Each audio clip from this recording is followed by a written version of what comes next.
Puji Tuhan, silakan duduk, saudara. Shalom. Bagaimana kabar saudara siang hari ini? Luar biasa. Siapa yang hari-hari ini diberkati Tuhan, angkat tangan. Bilang ke sebelah, aku diberkati Tuhan.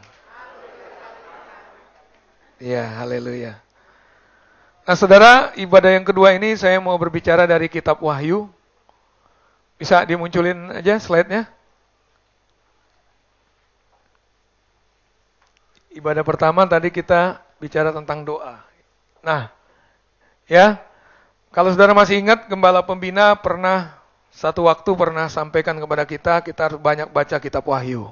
Amin. Nah, ya kenapa?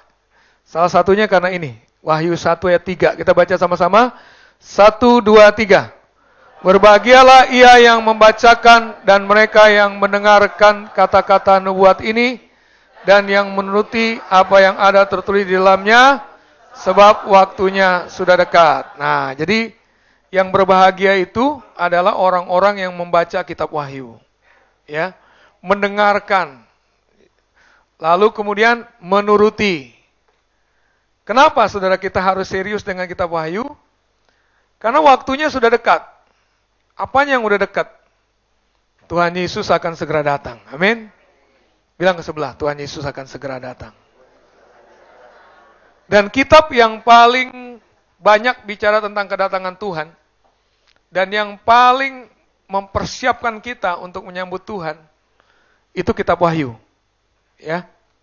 Nah, kita baca juga nih. Wahyu 22 ayat 7. 1, 2, 3. Sesungguhnya aku datang segera, berbahagialah orang yang menuruti perkataan-perkataan nubuat kitab ini.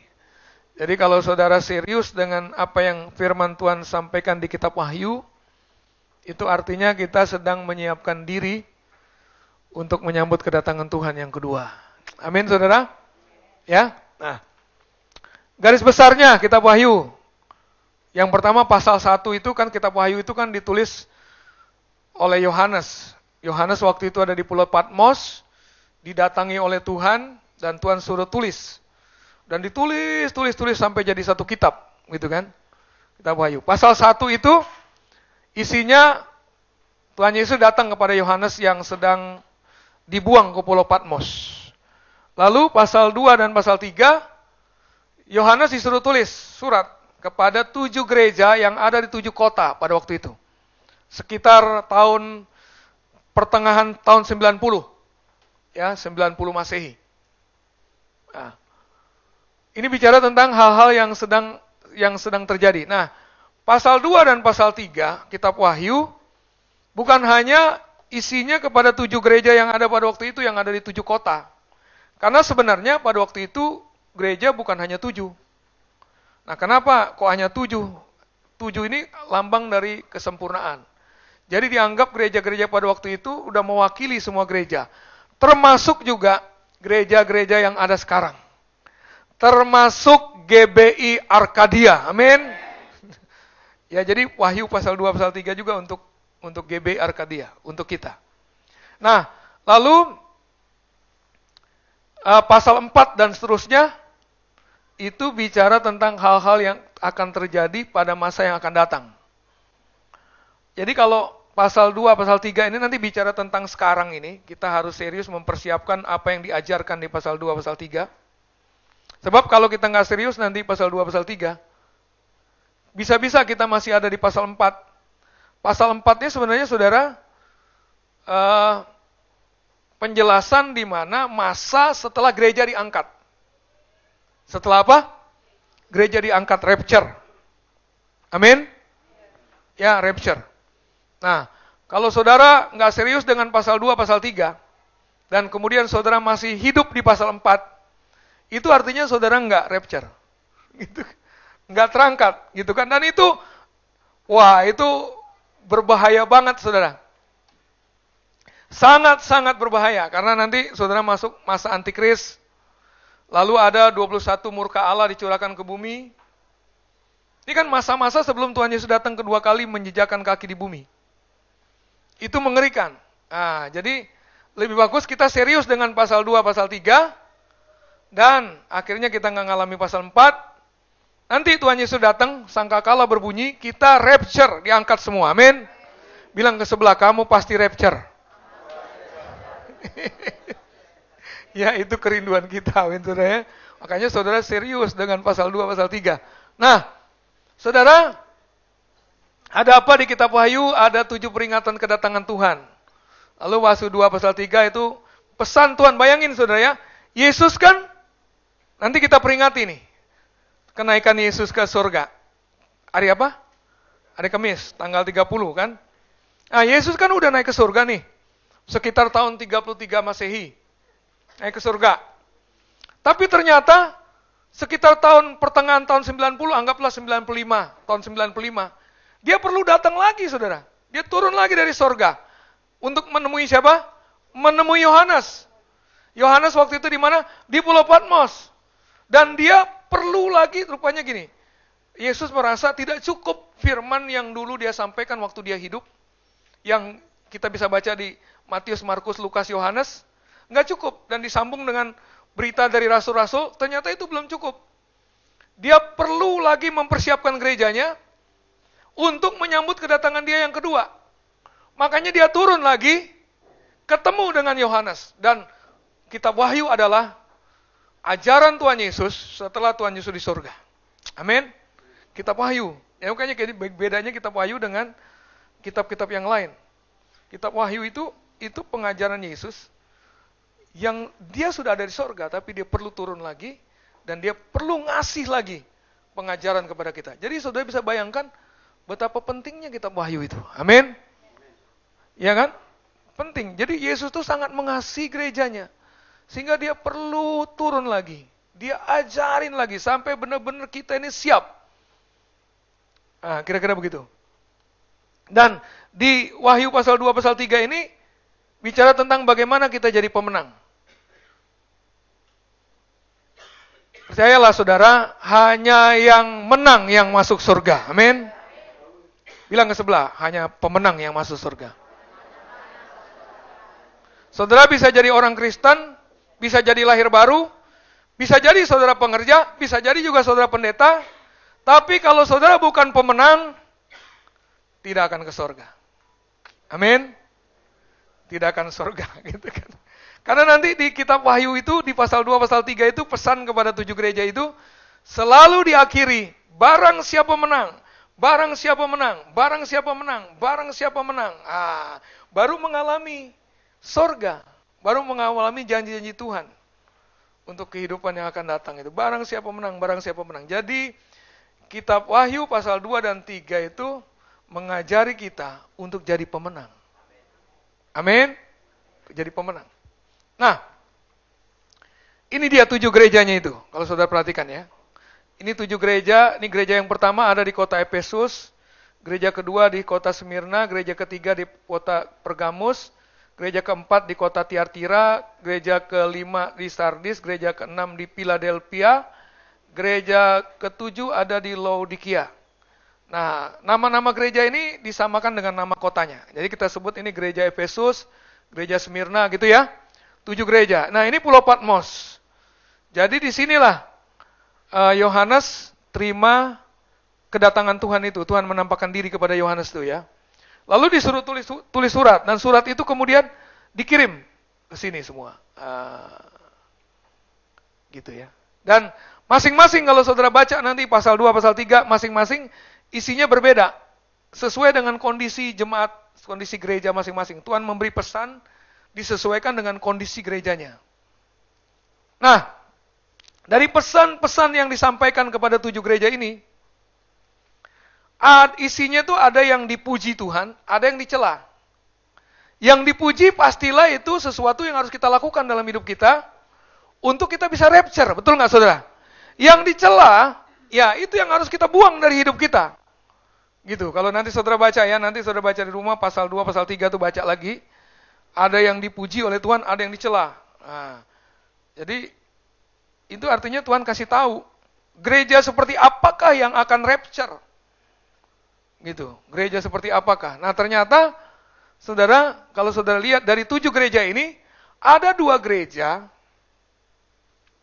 yang isi surat Tuhan itu kepada mereka tidak ada celaannya. Berarti kalau gitu gereja ini oke atau enggak? Oke. Kita bisa bilang dua gereja ini, inilah tipikal gereja yang akan rapture. Yang akan naik, gitu kan. Nah, dua gereja itu adalah satu Smyrna, satu lagi Philadelphia.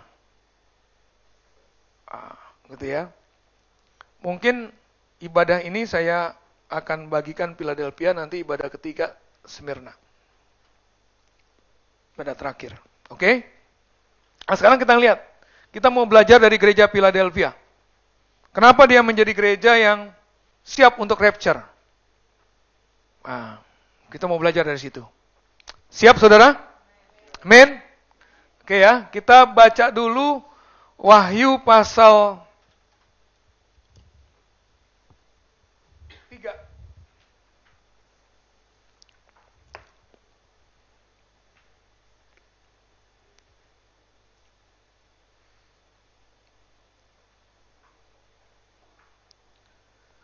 Wahyu pasal 3. Mulai dari ayat ke-7. Sampai 13, ya. Wahyu pasal 3, ayat 7 sampai 13. Bisa dimunculin nggak? Ini dia, ya. Kita baca sama-sama dengan suara keras. 1, 2, 3. Dan tuliskanlah kepada malaikat jemaat di Philadelphia, inilah firman dari yang kudus, yang benar, yang memegang kunci Daud. Apabila ia membuka, tidak ada yang dapat menutup. Apabila ia menutup, tidak ada yang dapat membuka. Ayat 8. Aku tahu segala pekerjaanmu. Lihatlah, aku telah membuka pintu bagimu, yang tidak dapat ditutup oleh seorang pun. Aku tahu bahwa kekuatanmu tidak seberapa, namun engkau menuruti firman-Ku, dan engkau tidak menyangkal namaku. Ayat 9. Lihatlah beberapa orang dari jemaah iblis, yaitu mereka yang menyebut dirinya orang Yahudi, tetapi yang sebenarnya tidak demikian, melainkan berdusta. Akan kuserahkan kepadamu. Sesungguhnya aku akan menyuruh mereka datang dan tersungkur di depan kakimu, dan mengaku bahwa aku mengasihi engkau. Ayat 10. Karena engkau menuruti firman-Ku untuk tekun menantikan aku, maka aku pun akan melindungi engkau dari hari pencobaan yang akan datang atas seluruh dunia untuk mencobai mereka yang diam di bumi. Aku datang segera, peganglah apa yang ada padamu, supaya tidak seorang pun mengambil mahkotamu. Ayat 12. Barang siapa menang, ia akan kujadikan soko guru di dalam bait suci Allahku, dan ia tidak akan keluar lagi dari situ, dan padanya akan kutuliskan nama Allahku, nama kota Allahku, yaitu Yerusalem baru, yang turun dari sorga dari Allahku, dan namaku yang baru. Nah, oke ya. Ayat satu lagi. Ayat 13, 1, 2, 3. Siapa bertelinga, hendaklah ia mendengarkan apa yang dikatakan Roh kepada jemaat-jemaat. Nah, itulah suratnya Tuhan Yesus kepada gereja di Philadelphia. Nah, sekarang kita mau belajar dari situ. Tapi sebelum kita perhatikan satu-satu isi suratnya itu, kita harus tahu, coba kembali ke slide. Kita harus tahu dulu latar belakangnya. Ya. Saudara, nah ini sebenarnya kan kita lihat dulu kota Philadelphia. Kalau sekarang itu kota Philadelphia adanya di Turki. Ya, di Turki. Nah, kita lihat kota Philadelphia tahun 99, kita anggap tahun 90-an Masehi. Ya, sekitar 90 sampai 100 Masehi. Seperti apa kota Philadelphia? Kota terkecil dari 7 kota. Jadi dari 7 kota tadi, ini kota yang terkecil. Lalu kemudian didirikan oleh Raja Pergamus. Kenapa dia dirikan ini? Karena dia mengasihi saudaranya. Makanya dikasih nama Philadelphos, kasih persaudaraan. Ya, Philadelphia itu sekarang itu di Alesir, Turki. Karena dia mengasihi saudaranya dikasih nama Philadelphia. Lalu kemudian didirikan untuk apa? untuk menyebarkan kebudayaan Yunani, Helenisasi. Jadi kota itu dikuasai oleh Yunani, dan Yunani memakai kota itu menyebarkan kebudayaan kepada kota-kota sekitarnya. Ya, sehingga gerbangnya tetap terbuka. Nah, pintu gerbangnya nggak pernah tertutup, artinya supaya keluar dari situ pengaruh-pengaruh Yunani ke yang lain. Lalu, nah ternyata kota ini juga dilalui jalur gempa. Pada tahun 17 Masehi, terjadi gempa besar yang disebut sama mereka itu hari pencobaan, Horatau Perasmos. Jadi itu hari yang sangat mengerikan waktu kota itu mengalami gempa 17 Masehi. Sehingga sebagian dari mereka keluar, tidak mau tinggal dalam kota. Takut terjadi gempa lagi. Itu ya. Nah, terus kemudian apa lagi? Setelah gempa yang menghancurkan kota, Kaisar Tiberius, waktu itu kaisarnya Romawi, karena yang berkuasa kan pada waktu itu ke Romawi ya. Tiberius berbaik hati bangun kembali kota tersebut, nama kota itu dirubah, Neo Kaisaria, dan bertahan 30 tahun. Tahun 69 diganti jadi Flavia. Jadi 2 kali nama kotanya dirubah. Ya. Nanti ini semua, latar belakang ini akan membuat kita makin mengerti nanti isi surat. Isi suratnya Tuhan Yesus itu kepada gereja di Philadelphia. Karena ternyata Tuhan Yesus ngomong sesuai dengan kondisi kotanya. Jadi sehingga dipakai bahasa yang dimengerti sama mereka. Itu kenapa kita perlu tahu latar belakang. Supaya waktu kita baca kita juga ngerti. Oh maksudnya ini gitu ya. Terus gereja kecil seperti Smyrna, seperti gereja Smyrna, ini gerejanya kecil. Makanya tadi kan nanti ada kalimat, aku tahu kekuatanmu tidak seberapa. Gitu kan, tadi ada kan? Kecil. Mendapat tantangan, nah punya musuh.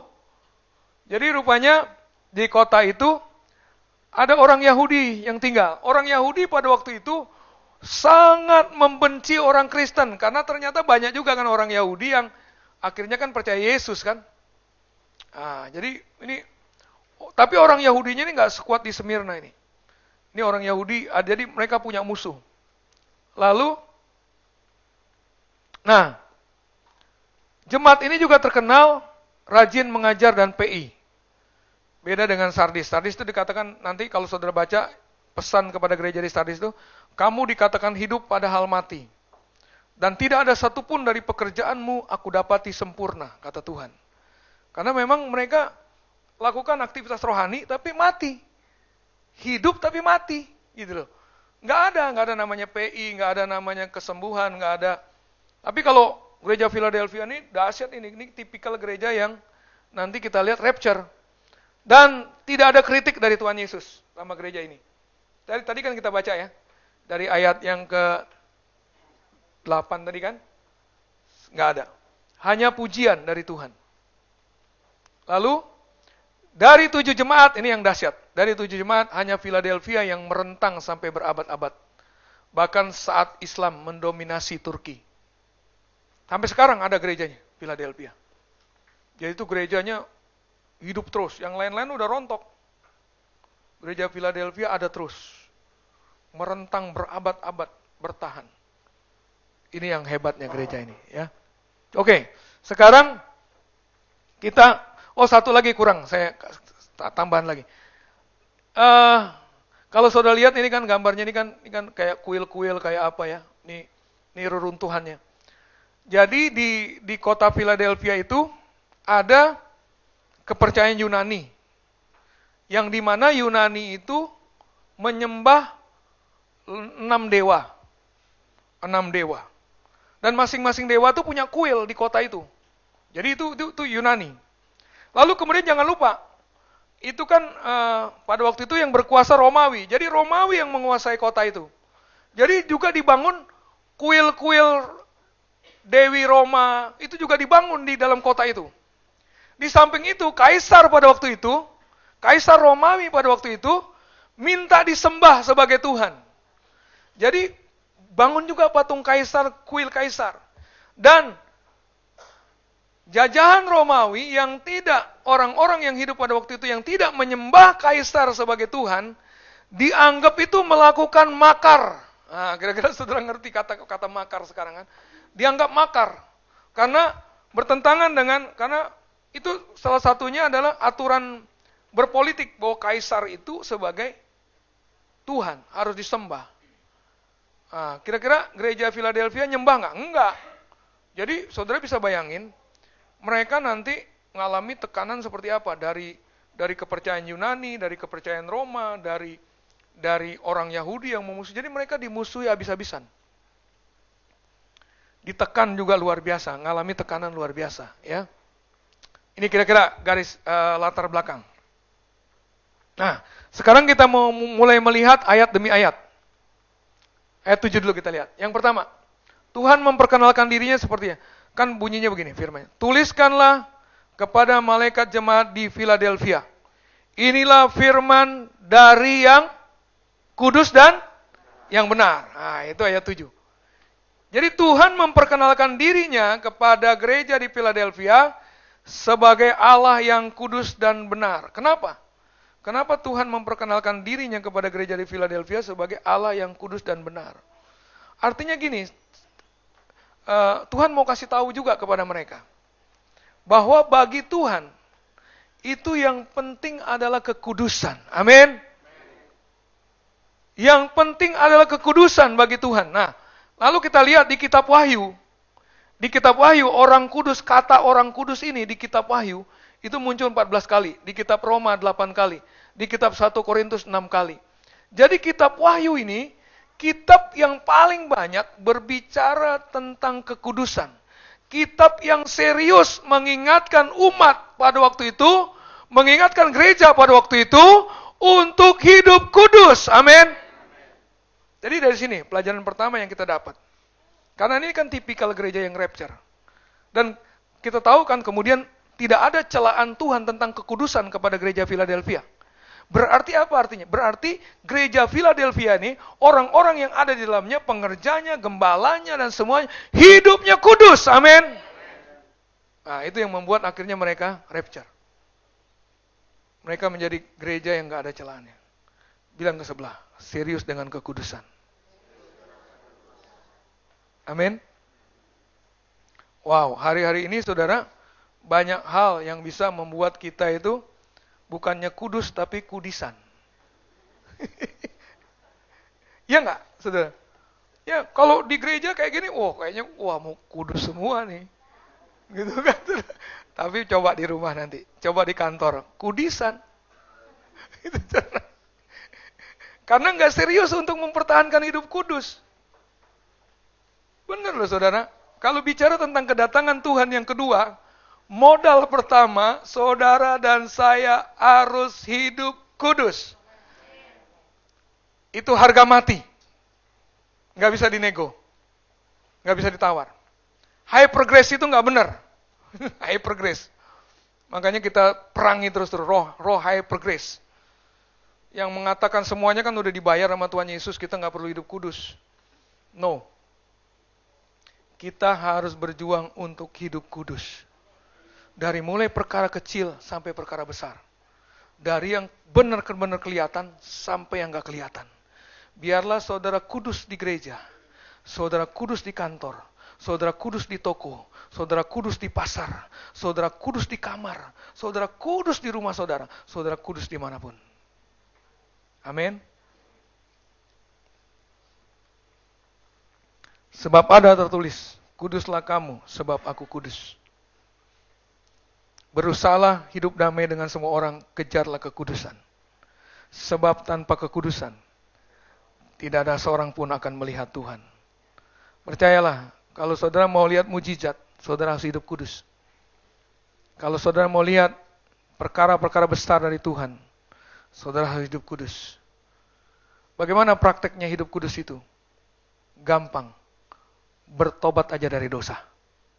Bilang ke sebelah, bertobat dari dosa. Dosa yang mana, Pak? Terutama dosa kebiasaan. Yang biasa muncul dalam hidup saudara. Apa itu? Tanya ke sebelah, apa yang biasa muncul? Jangan kasih tahu. Hanya kita yang tahu. Ya enggak? Saya tahu dosa apa yang sering muncul dalam hidup saya tahu. Dan saya berperang untuk itu. Saya berjuang untuk hidup kudus, amin. Saudara juga pasti tahu. Bisa jadi kita beda, gitu kan. Saudara kalau dosa yang ini saudara udah menang. Oh, kalau yang sebelah belum, gitu kan. Bisa jadi kita dalam hidup kita ini kan banyak jenis dosa itu, saudara. Itu harus kita selesaikan sesingkat-singkatnya, satu demi satu. Amin. Bilang ke sebelah, dalam tempo sesingkat-singkatnya. Selesaikan, amin. Jangan, gini loh saudara, saya mau bilang gini loh. Jangan anggap enteng dosa. Jangan anggap enteng dosa. Gara-gara dosalah anak Allah, Allah yang maha kuasa harus menjadi manusia. Harus berdarah-darah. Dan harus hancur-hancuran di kayu salib. Dan kita baru-baru ini kita peringati betapa bayarannya itu mahal banget. Itu karena dosa. Serius. Nah, kita harus menghargai karya Tuhan itu. Sehingga akhirnya kita nih sekarang, ya kita harus berjuang. Kita jangan sampai berbuat dosa. Karena kita tahu harganya mahal banget itu. Ya, saudara, ini yang pelajaran yang pertama yang harus kita tangkap dari gereja Philadelphia nih. Lalu kemudian dikatakan yang kudus dan yang benar, yang memegang kunci Daud. Apabila ia membuka, tidak ada yang bisa menutup. Apabila ia menutup, tidak ada yang bisa membuka. Jadi yang kedua, Allah memperkenalkan diri kepada gereja di Philadelphia sebagai Allah yang berkuasa, penguasa mutlak surga dan bumi. Makanya di tengah-tengah tantangan yang demikian luar biasa di gereja Philadelphia itu, ketemu dengan orang-orang Yunani yang disuruh menyembah patung-patung, ketemu dengan orang Romawi yang disuruh menyembah kaisar, dan macam-macamnya itu, saudara. Tuhan mau bilang sama mereka, kamu ingat, aku yang berkuasa. Kadang-kadang kan kita juga gitu ya saudara, dalam hidup kita kok susah banget hidup ini ya. Kok banyak masalah, banyak persoalan, kok nggak selesai-selesai, kok nggak sembuh-sembuh, kok nggak ditolong-tolong sama Tuhan. Percayalah, aku yang pegang kendali, kata Tuhan. Amin. Bagi kita orang-orang percaya, Tuhan yang pegang kendali. Bilang ke sebelah, Tuhan yang pegang kendali. Karena dia berkuasa. Nah, firman dan karyanya bersifat final. Jaminan kemenangan. Nah, ini tadi. Jadi di Philadelphia itu ada juga orang Yahudi itu disebutnya jemaah iblis. Jadi gereja setan itu bukan hanya dulu aja saudara. Jadi tahun 90-an juga udah ada. Jemaah iblis. Bahkan yang sedihnya itu orang Yahudi gitu ya. Orang Yahudi yang disebut jemaah iblis. Dan yang menyebut jemaah iblis itu Tuhan Yesus sendiri. Bukan orang lain. Jadi orang Yahudi pada waktu itu tuh udah menyimpang banget. Jauh banget. Dari apa yang mereka pegang di hukum Taurat itu. Ya. Sampai mereka musuhi. Nah, terus kemudian ini bicara tentang otoritas. Jadi Allah yang memegang kunci Daud itu juga memberikan otoritas sama kita. Makanya kita nanti juga punya kuasa untuk mengikat dan melepaskan. Diberikan kepada siapa nih? Kalau saudara lihat nanti ya, ini kalimat kunci Daud ini ada di Yeskiel 22. Itu diberikan kepada seorang yang namanya Eliakim. Itu adalah seorang yang setia. Jadi kalau saya dan saudara setia seperti gereja di Philadelphia, kita juga akan punya otoritas untuk mengikat dan melepaskan. Amin. Mengikat dan melepaskan. Saya pernah ingat pengalaman di Cilegon, waktu kami bergumul tentang tempat ibadah. Saya mengembalakan di Cilegon. Jadi Cilegon itu kota yang sangat sulit untuk beribadah. Sampai akhirnya kita pernah pakai 2 diskotik besar yang ada di Cilegon, kita pakai untuk tempat ibadah. Nah tadinya ada satu diskotik yang di Cilegon itu namanya diskotik Dinasti. Kalau saudara ke kota Cilegon ada tuh ya, Dinasti. Bapak tahu nih, Pak Herman pernah tugas sana katanya. Nah itu lama kami gumul itu, 2 peperangan supaya Tuhan sediakan tempat. Salah satunya memang setiap lewat di Simpang 3 itu, ngelihat tempat ini, kita minta gini, diskotik itu supaya ditutup Tuhan. Jadi kami pakai kuasa mengikat dan melepaskan itu. Mengikat itu artinya kan melarang. Melepaskan itu artinya membolehkan, gitu kan? Jadi kami ikat itu, kami ikat dalam nama Tuhan Yesus segala bentuk diskotik, segala bentuk perjudian, perjinaan, percabulan, prostitusi. Terutama waktu doa keliling lewat di diskotik itu. Benar, satu waktu saudara, diskotik itu nggak tahu gimana caranya tutup. Diskotik besar itu Dinasti. Tutup. Dan saya nggak ngerti kenapa bisa tutup gitu ya. Tapi saya percaya, kita percaya, itu karena kita melepaskan kuasa mengikat dan melepaskan itu. Dan akhirnya saudara, kita coba-coba tanya, bisa nggak dipakai ibadah? Diizinkan. Akhirnya kita pakai untuk ibadah, saudara. Ke tempat kita pakai itu kalau nggak salah, berapa bulan ya di situ ya, di Simpang 3 itu. Nah, di situ saya melihat kuasa yang luar biasa itu, kuasa mengikat dan melepaskan itu. Jadi, satu daerah, satu kota itu tergantung gereja. Karena kita punya kuasa mengikat dan melepaskan. Kita bisa melarang dan membolehkan sesuatu di satu area. Jadi di area ini katakan Arkadia. Saudara bisa melarang segala bentuk perjudian, perjinaan, percabulan di sekitar area Arkadia ini. Dengan cara apa? Berdoa. Pakai otoritas itu. Kuasa mengikat dan melepaskan. Dalam nama Tuhan Yesus, kami menghancurkan perjinahan, percabulan, apa yang ada di sekitar Arkadia ini. Saudara sedang pakai kuasa itu. Amin. Bilang ke sebelah, pakai kuasa itu. Nah, ini dahsyat saudara. Ya, ini yang kedua. Nah, ini yang dimiliki oleh gereja Philadelphia sehingga waktu ngelawan jemaah iblis, ngelawan yang lain-lain itu mereka menang. Mereka menang loh saudara. Mereka jadi pemenang. Hebat ini, ya gereja ini. Lalu berikutnya apalagi kita bisa belajar? Ayat 8. Aku tahu segala pekerjaanmu. Nah, ini kan setelah itu kan Tuhan bilang, aku tahu segala pekerjaanmu. Kalau di gereja-gereja yang lain, gereja Efesus, gereja Pergamus, gereja Sardis, gereja Laodikia, selalu ada sambungannya. Aku tahu pekerjaanmu. Engkau begini, tetapi, gitu kan, ada celaannya. Tetapi, begitu biasanya setelah Tuhan ngomong pekerjaan mereka, Tuhan kasih kata tetapi dan lain sebagainya itu yang sifatnya pekerjaannya nggak oke. Masih ada loh yang kurang ini, gitu kira-kira begitu. Tapi kalau yang ini, kalimat setelah aku tahu segala pekerjaanmu, coba saudara lihat apa itu. Aku tahu segala pekerjaanmu. Ada kata tetapi, ada yang lain-lain, dia bilang, lihatlah, aku telah membuka pintu bagimu. Nah, malah dikasih hadiah kan? Dikasih hadiah. Jadi artinya apa? Pekerjaan mereka di hadapan Tuhan itu oke. Oleh sebab itu Tuhan bilang, lihatlah, aku telah membuka pintu bagimu yang tidak dapat ditutup oleh siapapun. Mau nggak saudara? Tuhan ngomong begitu sama saudara. Aku telah membuka pintu bagimu yang orang lain tidak bisa tutup. Aku membuka pintu jodoh bagimu. Aku membuka pintu berkat bagimu. Aku membuka pintu apa lagi, saudara? Loh iya. Ya, saudara.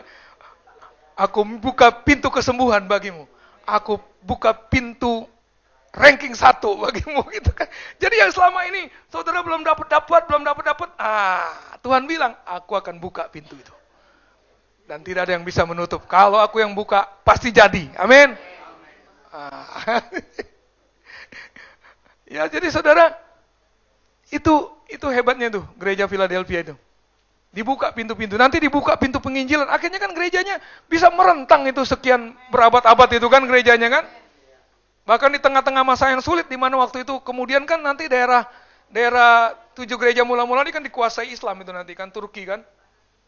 Kuasai Islam luar biasa, tapi mereka tetap hidup. Sudah oke nih, pintu tetap dibuka. Tapi bagi kita mungkin juga ini bicara tentang hadirat Tuhan. Pintu dibuka bagi kita bisa terus mengalami hadirat Tuhan. Tadi pagi kita ngomong tentang hadirat Tuhan. Penting banget kita terus ada di hadirat Tuhan. Ya. Terus kekuatanmu tidak seberapa, kecil memang jumlahnya. Ya. Oke, engkau menuruti firman-Ku hidup. Nah, ini dia. Kekuatanmu tidak seberapa, tetapi engkau menuruti firman-Ku. Ini yang dahsyat juga yang keberapa nih ya? Kita belajar dari gereja Philadelphia. Ternyata mereka hidupnya taat sama firman Tuhan. Amin saudara? Bilang ke sebelah, harus taat sama firman Tuhan. Bukan orang yang berseru kepadaku Tuhan, Tuhan yang akan masuk dalam kerajaan Allah. tetapi orang-orang yang melakukan kehendak Bapakku yang di sorga. Artinya yang melakukan kehendak Bapa itu yang taat kepada firman Allah. Ngomong-ngomong, bagaimana caranya supaya kita menjadi orang yang sampai taat kepada firman Tuhan? Yang pertama adalah, saudara harus serius dengan firman itu. Kalau saudara nggak serius dengan firman itu, saudara nggak sulit mentaatinya. Dengar tiap minggu, dengar khotbah siapa berulang-ulang, tetap aja begitu. Bener nggak? Saudara pernah nggak ngelihat? Bilang ke sebelah, saya tahu orang itu. Yang dengar terus nggak, dengar doang gitu saudara, nggak bisa taat gitu kan. Nah, gimana caranya supaya bisa taat firman? Serius dengan firman. Paling tidak kalau orang serius dengan firman, mulai sediakan waktu baca firman, sediakan waktu renungkan firman. Sediakan waktu bergaul dengan firman. Nanti saudara bisa mentaatinya. Emangnya saudara bisa tiba-tiba datang ketaatan itu? Nggak bisa. Ketaatan itu, namanya itu kalau kita ya sekarang ya, kita ini sebenarnya ada di satu sekolah. Namanya sekolah ketaatan kita ini. Kita ini sekolah ketaatan. Kita belajar terus sehingga makin lama makin mampu mentaati Tuhan. Makin lama makin mampu mentaati Tuhan. Sampai akhirnya dipuji oleh Tuhan. Engkau menuruti firman-Ku, kata Tuhan. Itu yang terjadi kepada gereja Philadelphia. Amin. Bilang ke sebelah, baca firman tiap hari. Bergaul dengan firman Tuhan tiap hari. Ya, itu yang membuat kita bisa taat. Nah, lalu tidak menyangkal nama Tuhan. Itu hebat juga. Gereja Philadelphia nggak menyangkal nama Tuhan. Petrus nyangkal 3 kali. Jadi walaupun ditekan oleh orang Yunani, orang Romawi, orang Yahudi, sampai nanti kalau ceritanya saudara lihat ya, sampai mereka kehilangan pekerjaan, mereka tetap firman Tuhan nomor 1. Mereka nggak menyangkal nama Tuhan. Menghormati nama Tuhan sekaligus memperkenalkan nama Tuhan kepada setiap orang. Nah, ini musuhnya jemaah iblis. Kita lewat aja ya. Kita lewat nih. Karena waktu kita nggak banyak. Nah, lalu Tuhan beri hadiah juga gini. Aku menyuruh mereka datang tersungkur di kakimu. Jadi orang-orang yang memusuhi gereja Philadelphia itu sama Tuhan malah dijamah, disuruh datang tersungkur di kaki mereka. Musuh-musuh kita, orang-orang yang memusuhi kita itu akan takluk kepada kita. Karena Tuhan. Amin.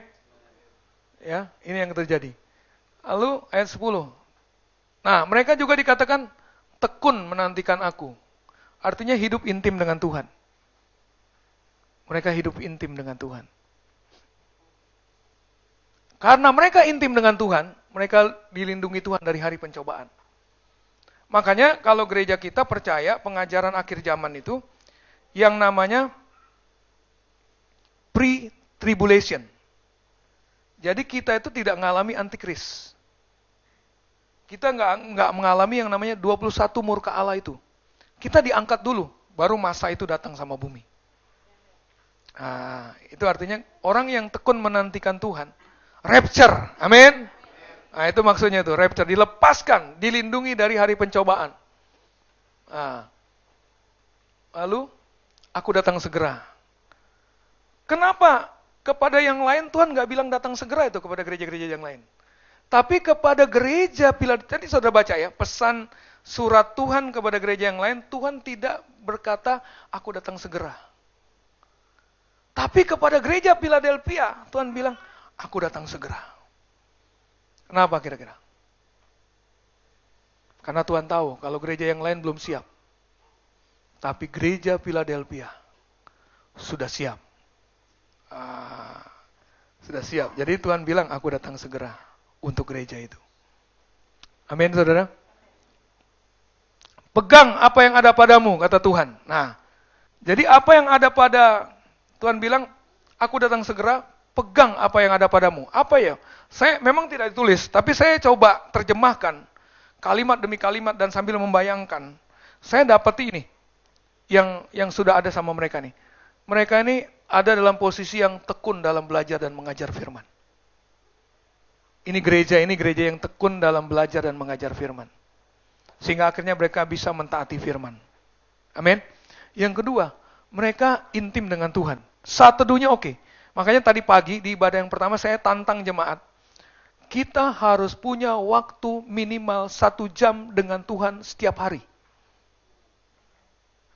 Berani nggak saya tantang begini? Sama dengan ibadah yang pertama. Berani? 1 jam tiap hari dengan Tuhan minimal. Tanpa putus. Bisa nggak Pak? 15 menit pagi, 15 menit siang? No. 1 jam. Karena Tuhan pernah bilang kepada murid-muridnya. Waktu dia naik ke Taman Getsemani, dia bilang sama murid-muridnya, kamu tunggu di sini berjaga-jaga dengan aku naik ke atas mau berdoa. Waktu dia balik lagi, dia dapati muridnya sedang apa? Tidur.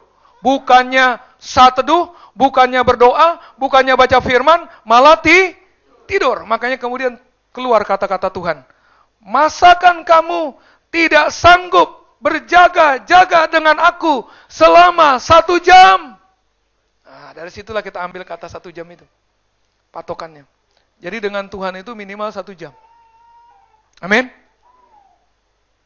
Berjuanglah saudara. 1 jam dengan Tuhan. Intim. Lalu kemudian setia dalam pelayanan. Nah, setia melayani, setia bersaksi. Ketekunan dalam penderitaan. Di tengah-tengah penderitaan mereka tidak berdosa. Dan mereka tetap ada dalam kasih yang mula-mula. Amin. Saya percaya gereja di Arkadia, GBI Arkadia, akan menjadi seperti Philadelphia. Mari kita bangkit berdiri. Kita bersyukur untuk firman Tuhan.